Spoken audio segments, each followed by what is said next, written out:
Stanley will be talking about server process and privilege isolation. Thank you. Thanks everyone for coming out. So we're going to talk a bit about BMCs today. Who knows what a BMC is? Everyone, cool. So this will be a bit of revision, that's fine. If you don't know what a BMC, don't worry. If you don't know what a BMC is, don't worry. So BMCs, our computers need computers to look after them, is the summary. Computers don't know how to look after themselves, don't know how to keep themselves cool, they don't know how to turn themselves on. And in general, the kinds of computers we're talking about don't have ways to interact with them. So they might not have a monitor plugged in, they won't have a keyboard, and so you need some way to interact with them over the network. That will mean installing your operating system, figuring out what's gone wrong when something goes wrong. You know, if you go and type that network reconfiguration command and all of a sudden it drops off the network, you can jump on your BMC and get a serial console, things like this. The things about these little computers is they're generally always on. As long as you have power applied to your system, the BMC is going to be active, it's going to be booted. And for a little while, probably about the last 10 years at least, BMCs have been little embedded Linux machines.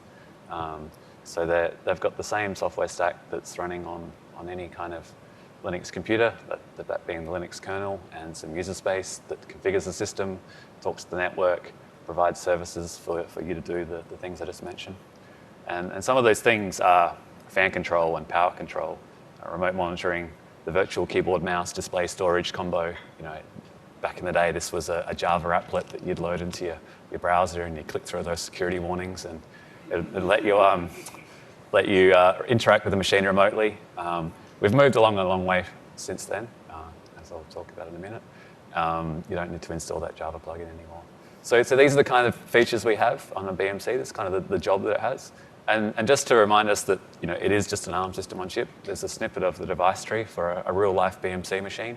So it's describing the flash and the interrupt controller and the Ethernet device and whatnot, USB. And so there's nothing all that exciting about a BMC, except for the fact that we don't really know that they're there, until recently at least. Just a quick aside, I've been working for the last 3 or 4 years on a project called OpenBMC. This is a bit of an industry effort to create an open source version of what was proprietary firmware.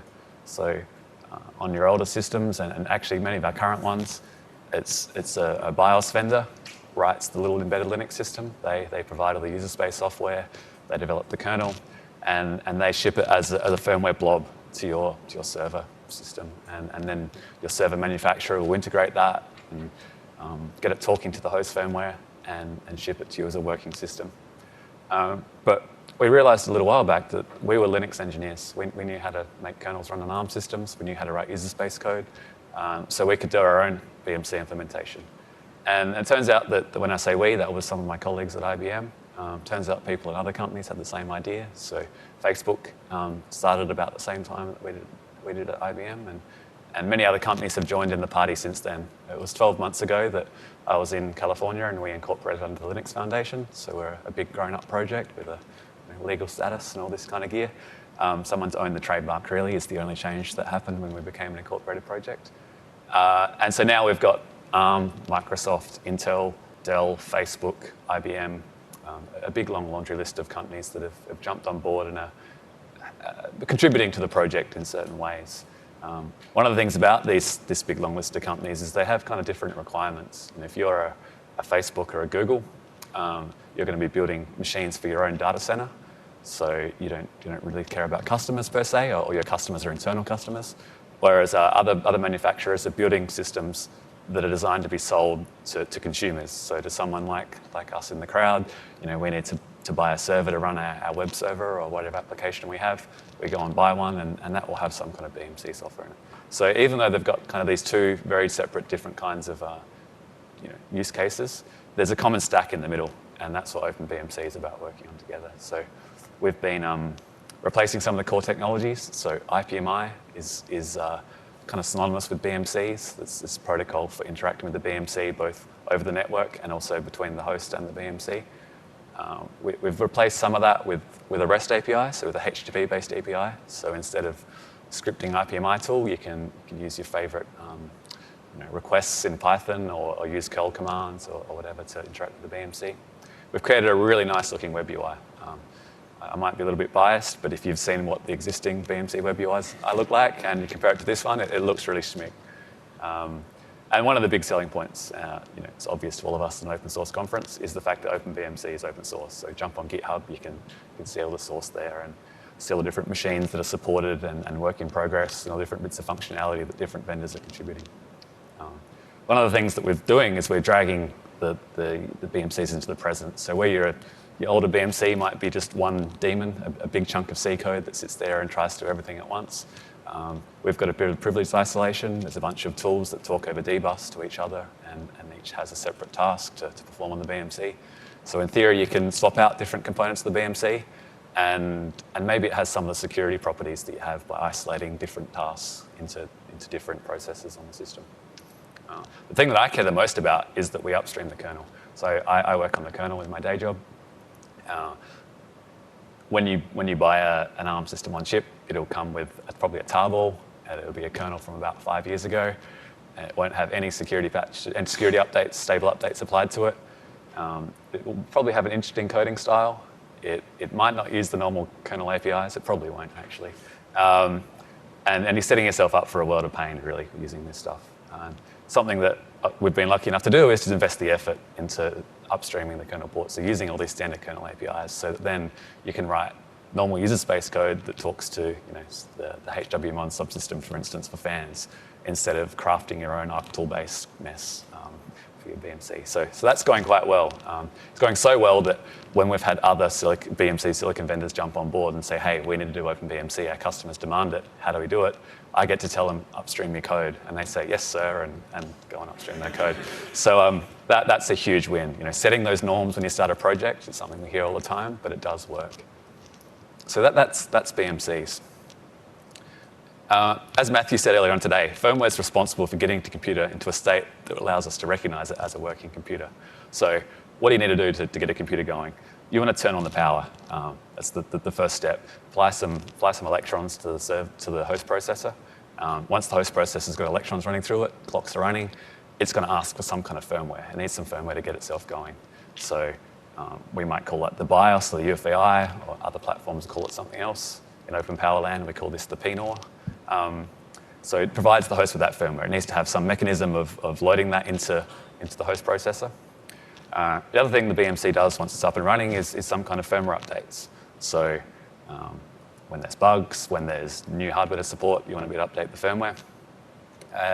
And as it's booting, so now the system's up and running, it's updated, how do you know what it's up to? And at a very early stage, you might not even have a console driver loaded, so you'll do sensor updates. This is an IPMI concept where you sit there and say, the firmware progress sensor is this, and now we're up to initializing PCI, and now we're initializing this, and now we're initializing that. And up until, once you get to a certain point, your firmware might be able to talk to a serial port. And so the other thing the BMC does is provide a serial console. So you can see all the messages coming by.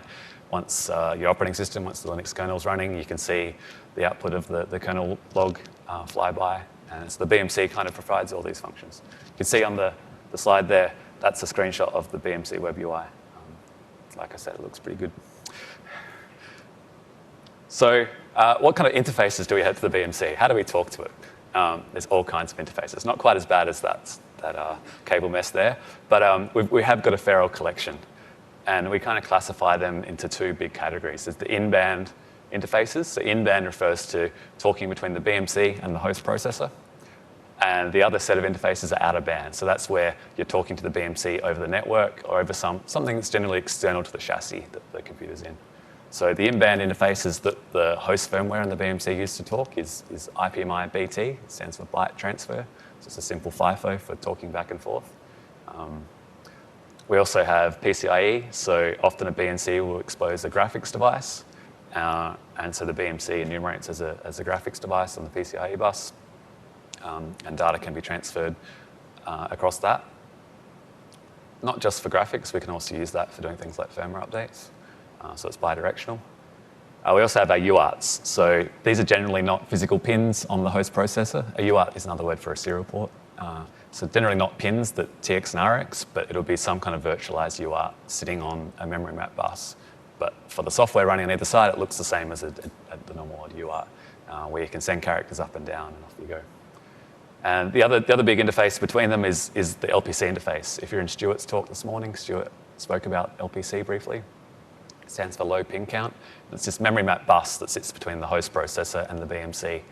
And lots of these devices I've just spoken about, the IPMI-BT, the UART, are actually virtual devices on the LPC bus.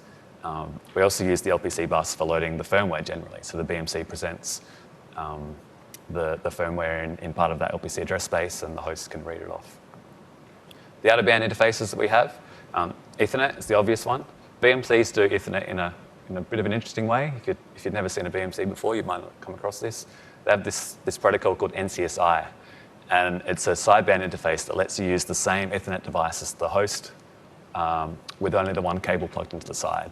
So kind of freaky. You plug one cable in, you see two devices on your network. One's the BMC, one's the host. The upside is you only need one cable. The downside is you've got this kind of scary behavior of what's this other device here and what's it doing. We'll talk a little bit about best practices for that in a little bit. And then the other out-of-band interface is the UART. So often a machine will break out the BMC UART to the back of the chassis, so you can plug in your DB9 cable and your RS-232 adapter and see the console coming out the back of the machine. It's kind of interesting internally how those characters end up coming out. BMCs have like an internal mux that lets you route all kinds of UARTs to all kinds of other UARTs, and that's how you end up having the host zero console appear at the back of the BMC and things like this. So we've gone over the interfaces a little bit. Got lots of communication going on.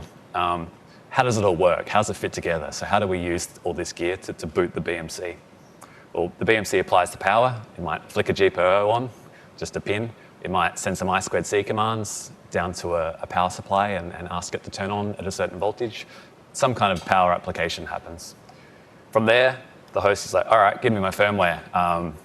And it'll load it over this LPC bus, this memory mapped interface. That's the blue arrow there. As it's going to send those progress messages over the BT interface. How's it going? Where's it up to? What's it doing? What's it doing now? And once it gets to a certain point, it'll send the console messages. So that's the simple overview of the functions that a BMC needs to provide and why it exists. Do we have any questions at this point? Anything you'd like me to clarify? All right, we'll press on. So BMCs are vulnerable. They don't have a great great track record. One of the first big BMC bugs that we learned about was it was actually baked into the standard for authentication. When you want to log into a BMC, you provide the username and it sends you back a hash of the password. And if you know the password, you can send it to the BMC and it authenticates you. But the hash algorithm was invented in the same era that the protocol was, and it was quite easy to reverse. So, whoops. Not much you could do about this. A standards compliant BMC had to implement this feature. And so really the only mitigation we had there was to take your BMCs off the internet. And the recommendation was put your BMC on a separate management network so that it's not exposed to the rest of the nasties that might be happening on your internal data center network or local area network. So that was the first big one. We've had a hope of somewhat amusing ones over the years. One that I picked out from the CVEs from 2 years ago, but from last year was you send lots of Bs to your BMC and it logs you in. Whoops, a bit of buffer overflow action happening there. I was trying to look up that specific one and I plugged in the name of the vendor and the name that they use for their proprietary BMC. And there's actually about 40 CVEs that have been open in the last 24 months. So lots of bugs are going on. Some make the headlines because they're a bit amusing, but there's lots of vulnerabilities flying around the BMC space. One of them that made news towards the end of last year was a talk named The Unbearable Lightness of BMCs at Black Hat. And people made some commentary on just how the state of the art in BMCs was not that great. The quote was, out-of-band power management devices, BMCs, introduce vulnerabilities that bring back memories from the 1990s and enable remote code execution that's 100% reliable. It's not really what you want to have said about your product or your firmware. So that's some of the vulnerabilities. There's also been some other BMC news in the past 12 months. There was this Bloomberg article where they mentioned that they read an article saying that they knew about an implant that had happened that would take over your BMCs. That was a bit of an interesting article. It got refuted. Come talk to me about that if you want my opinion on that one. And then, in addition to all these kind of headline issues, it's another embedded software device. And like all our embedded software devices, it follows horrible security practices. There's hard-coded passwords that never get changed, outdated libraries, a lack of real hardening focus, unlike, say, our smartphones, where the technology companies that produce them have spent a lot of time on Linux kernel security and user space security. BMCs and other embedded software devices haven't had that same focus. So that's kind of the lay of the land in vulnerabilities for BMCs. So getting a bit closer to the point, what's our threat model for BMCs? What are we worried about when we've got a BMC here?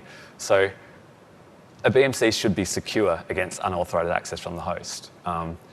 You may debate this. You may say, well, I have root on my host, so I'm going to update the firmware on the BMC. But there are some circumstances where you want to put these in separate privileged domains.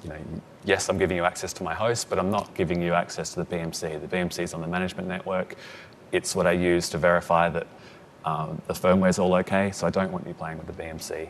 An example of that might be a bare metal hosting provider, so someone that gives you access to root on the machine, but isn't giving you access to their entire data center, in theory. And so like I said, BMCs are hard to secure on the network. So generally, we're placing them on some kind of segmented management network. We've kind of given up that battle to some extent.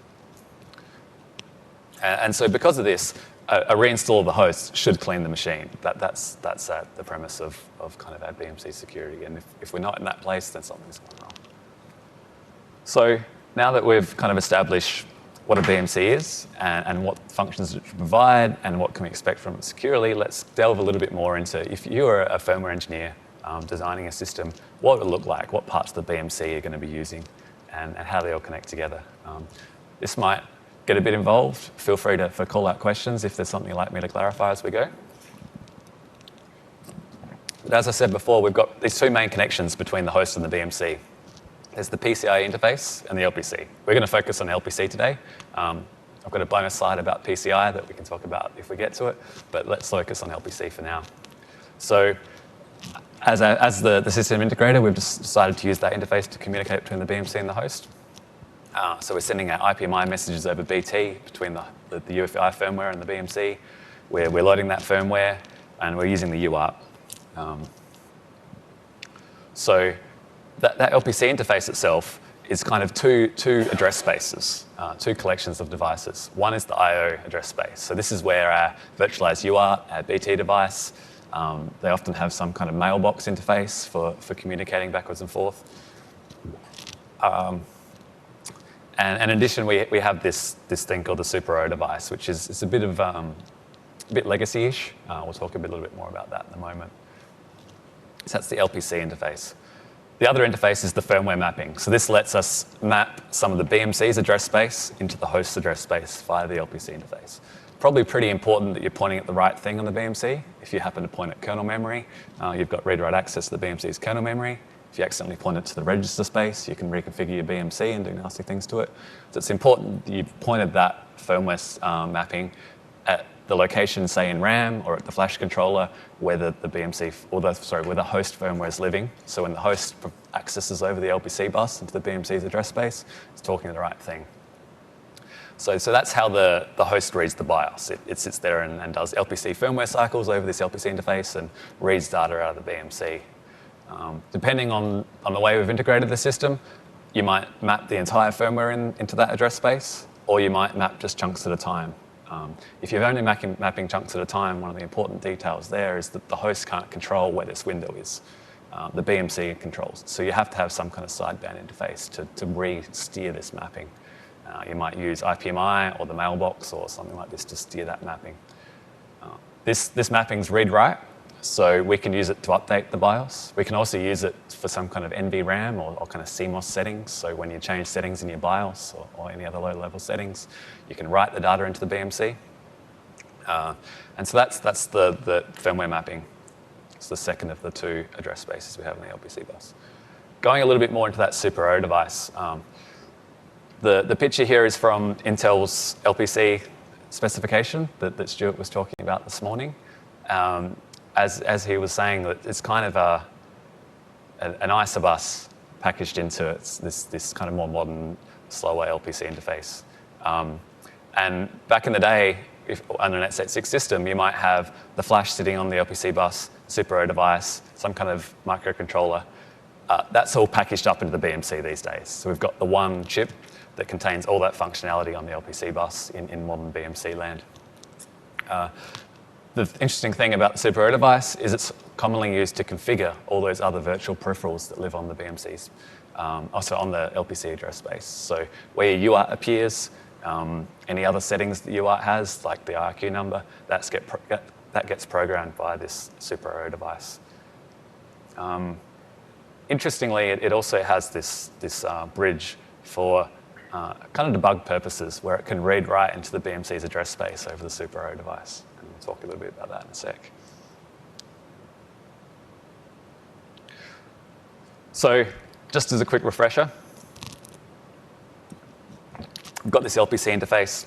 We need to have a bunch of devices enabled on it. Otherwise, we can't talk to the BMC to ask it to load our firmware. And yeah, so that's where we're at with booting over the LPC interface. So what could possibly go wrong? So the configuration of all these devices gets a bit hairy. We've got lots of different devices packaged up into this address space. It takes careful reading the data sheet to make sure you've considered all of them and have covered all of them. But this slide kind of describes, we've got the BMC owned configuration. So the BMC owns where that firmware mapping is. It controls those registers that say the firmware mapping is pointing here. It's a nice little chunk of RAM where I've loaded my EFI, UFI binary payload. So that's all good. The other devices are programmed from the host. So where the UART lives, where the BT device lives, the host firmware gets to decide where it's going to put those. So the BMC controls access to BMC resources, and the host controls access to the host resources, which would be all fine. But if we don't trust the host, that would be all fine if we didn't have this backdoor into the BMC's address space. This Super O bridge lets the host read and write any part of the BMC's address space. And unfortunately, the host controls the configuration of that device. So if we've accidentally left on, as the firmware programmer, if we've left on this Super O device, we can read write to arbitrary BMC address space. And that's not ideal. Do we have any questions at this point before I do a quick demo? No? Sorry? Why? Yeah, why is it so complex? Lots of legacy is the best answer I've managed to come up with. It's there's a lot going on. It's very flexible. That they don't take any hardware out of a BMC, from what I can understand. They just add new bits in. So as a system integrator, if you really want this new feature in the new BMC, you say, please, sir, can I have this bit of silicon in my new chip? And they're like, yeah, no worries. And so you end up with all this stuff going on. I imagine what the silicon designers of the BMCs intend is that you go and turn off all those old bits that you don't want. Maybe. So yeah, so let's do a demo. So this isn't a live demo, but I'm just going to pause this video at certain points to kind of explain what's going on. So we're now on the host machine, and the host has a BMC attached to it. We have root on the host machine, so we can read write to anywhere on the LPC address space. And the BMC itself has all these UARTs. One of those UARTs is the thing that lets the developer of the BMC do their development, so it's got a Getty running on it, something you can type a password, log into it. The other UART is the one that the kernel messages come down over the LPC interface. And so the host has access to that. You can write characters to that. And there's that mux inside the BMC that lets you kind of play around with where they all are. And on this system, the poor firmware developers forgotten to close that Super O bridge off. So from the host, we can reprogram the devices inside the BMC and see what happens. So we run sudo. So this program's now sitting there and going, oh, look, we've got a Super O device. That's cool. We can use that to poke around inside the BMC and change the configuration of the UART bridge. So now the UART bridge that has the Getty running on it is connected to the virtual UART the host is. And the host can type login into that. And if it knows the password, it now has the BMC console. And so it types in the password. Syncing. Syncing. All right. It's logged into the BMC. Now it's launching a Getty on a different UART and remapping the UARTs again. So now we've left the old BMC developers UART alone and remapped what should be the host console UART into the host with a new Getty. So, oops. That last little bit you saw there was reading out the kernel version of the BMC. Sorry, I can't rewind it. We can let it play. So this is one of the things you could do. Remember, we've got arbitrary read-write access to the entire BMC's address space. And what happens if we don't know what the password is? Oops, that's not a video. So like I said, we can read the entire BMC's address space. So we can look through and find where the etc shadow entry is for the BMC's root password and replace it with a password we know. Do you know that the password of owned, like PWN3D, the hash ends in fuzz, which I found quite amusing.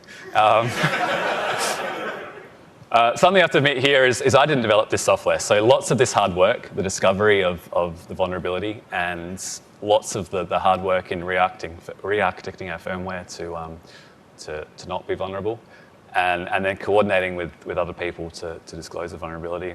It's been done by my colleague Andrew Jeffrey. He couldn't be here because he had his second child yesterday. So, Andrew. Sorry to steal his thunder. I'm sure he'll get plenty of credit in due course. So that's been my little overview of kind of how the BMC works and what goes on inside of it. To make this go away, you need to turn off the Super O device. Where this gets complicated is that if you turn off the Super O device, you no longer are able to enable some of these peripherals that live on the LPC bus. So if your firmware depends on those, you're now re-architecting the way your firmware communicates with the BMC to do its thing. And so depending on how your firmware has been architected, both on the BMC and the host side, this could mean a lot of work, it could mean a small amount of work. Yeah, so the kind of the take home here is read that data sheet and understand all the hardware inside your system.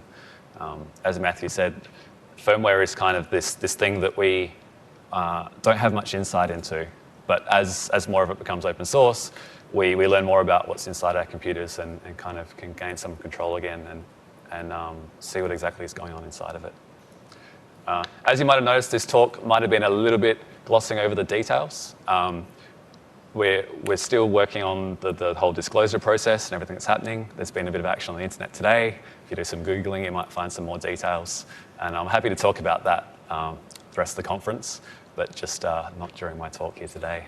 So thanks for listening, everyone.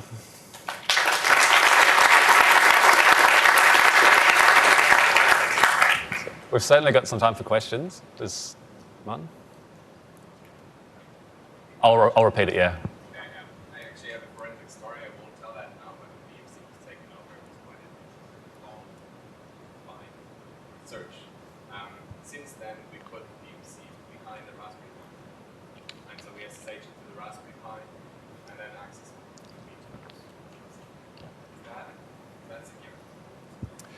So Martin's just described that to take the BMC off of his local area network, he's put it behind the Raspberry Pi. Your BMC is still this computer that's highly interconnected with the host computer. So I guess it depends what you're worrying about. If you're worried that someone has root on, if someone has root on your host machine, they can manipulate the BMC. Depending on what's going on, maybe that's the norm. You know, generally we have root on our machines and we can update the firmware. So maybe this isn't a big issue. But if you have configured if you expect the machine to not be updatable by the person that has root on the host, then you need to look into what's going on. Any other questions? Rusty? So if someone gets root on my machine, how screwed? If someone gets root on your machine, how screwed are you? Well, I guess it's not just a BMC issue. If they have root on a machine, they're probably going to update all kinds of firmware. Anything that's writable that's attached to your computer, they can change. What we lack in our current systems is a way to verify what the firmware is that's running on all these different parts. So we have our BMCs. Our computers also have lots of little EPROMs lying around that describe the hardware that's in our computers. We don't have a good story on how to authenticate that these are running what we expect. And even if we don't trust what's running in there, how to even replace them can be hard in some cases. So yeah, that's a work in progress, definitely. David?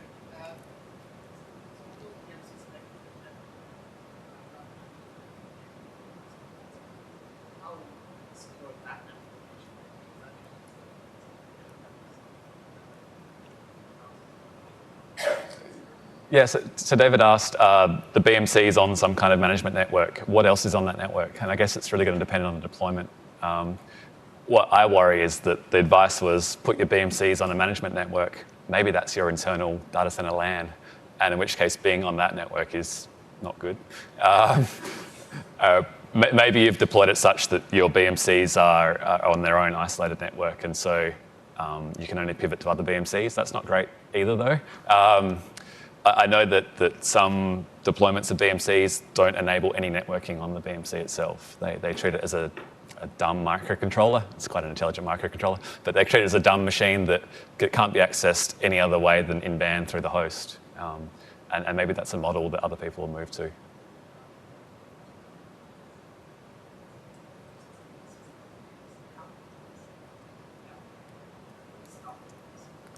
Yeah, so one of the challenges is if you're using NCSI is there's only one cable to plug in, and so you can VLAN it, you can logically separate it across, but you're relying on the network card firmware to do the right thing. And my advice is don't rely on network card firmware. Hi, Sam.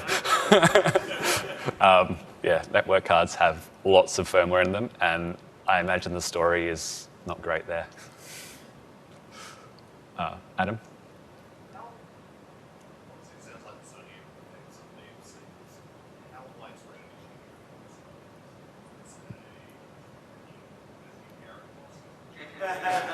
So Adam asked, how widespread is this? It only affects some systems. Does it affect one BMC vendor or both? I direct you to your vendor. Yeah, I'm not going to talk about that right now, sorry. In a general sense, it depends on how your system's set up. One of the things about this, and someone asked this question in Matthew's talk, is if I'm running if I'm giving access to someone to my machine through a KVM host or through virtualization, am I protected? And the answer is yes. So this LPC interface is not accessible, or generally not exposed via KVM, via QEMU. So you're safe in that respect.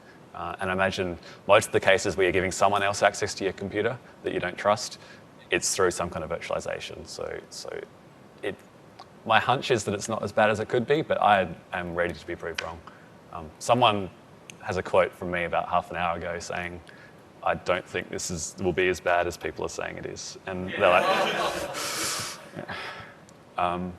Sorry, was there another question somewhere? Georgina?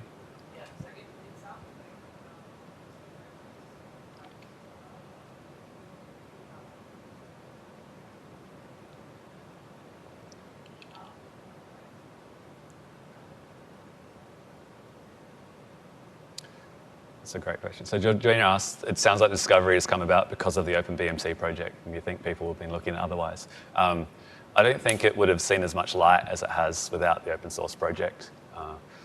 Because it was an open source project, we've had a bit of a duty of care to everyone else using the BMCs to know about this. Whereas if I was working at a BIOS vendor and I discovered this, we'd obviously patch all of our systems, and maybe there'd be some kind of CVE saying update your machines, but it wouldn't be if you're running this hardware, check your firmware vendor kind of level of panic. So yeah, I think the open source kind of project has shone a lot of light on it. I wouldn't be surprised if someone's got a really good talk to give next year about the next thing we find as well. You know, the OpenBMC project is still ramping up. You know, we've got most of the kernel code upstream, but not all of it. There's parts of the system on chip that we're still writing drivers for, or that people haven't built computers with yet, and at some point they might, and in which case we're like, oh, look, here's another interesting thing. Speaking of other interesting things, I just quickly did this slide for out of time. So there's two interfaces. The other one's the PCI interface, and it's just as interesting as the LPC interface. So you've got a bunch of kind of ways to access the BMC. There's this VGA buffer that's constrained to a small chunk of the BMC, and that's where the graphics device writes its frame buffer to. You've also got this other steerable window that can point to anywhere in the BMC, and game over again. I won't go into that one in too much detail either, but the BMC can configure very coarse windows to protect chunks of address space, but it can't protect all of it. So if this has been left enabled on your BMC, then just like the LPC debug interface, it can be used to take over the BMC as well. Oliver? You can reprogram it, put OpenBMC on it. No. Oliver asked, once I've compromised the BMC, what can I do with it? That's not my domain. You can do anything you like, I guess. I guess maybe one, if you're a bad guy jumping into someone else's data center, you could sit on there and wait till someone else rents the computer and read and write their memory.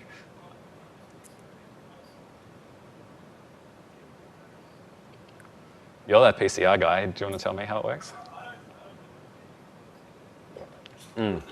Watch this space. I'm sure some people have some more details on this one. Go read Stuart's blog. This also controls thermal sort of thing, and could this be used to... Let the smoke out, yeah. Sorry, to repeat the question, that was this controls thermal. Could this be used to do something else? And I imagine it could. You could tell the fans to stop spinning and tell lots of current to go over there, and the smoke will come out.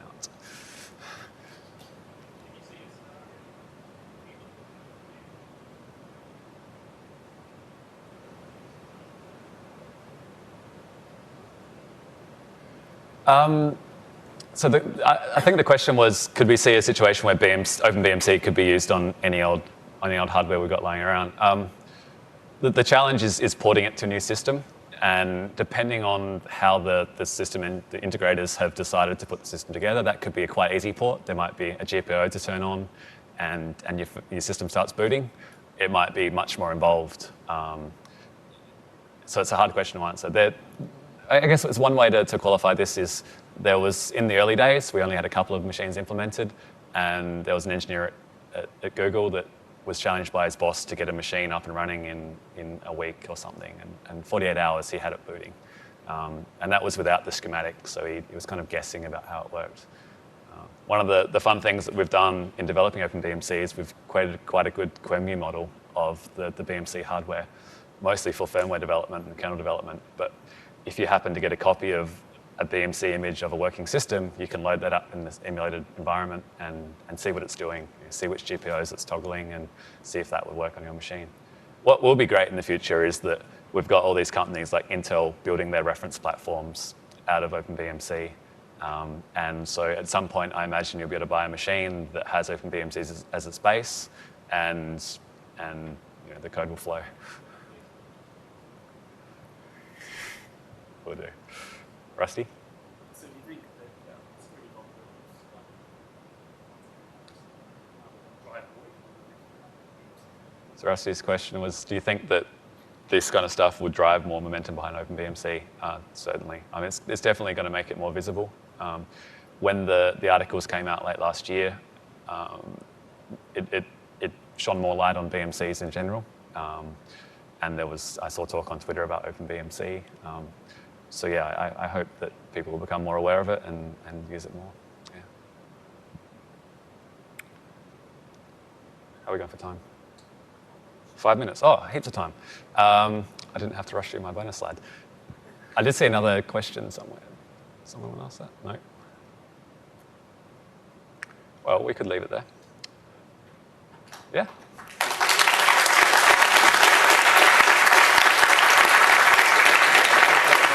Oh, thank you.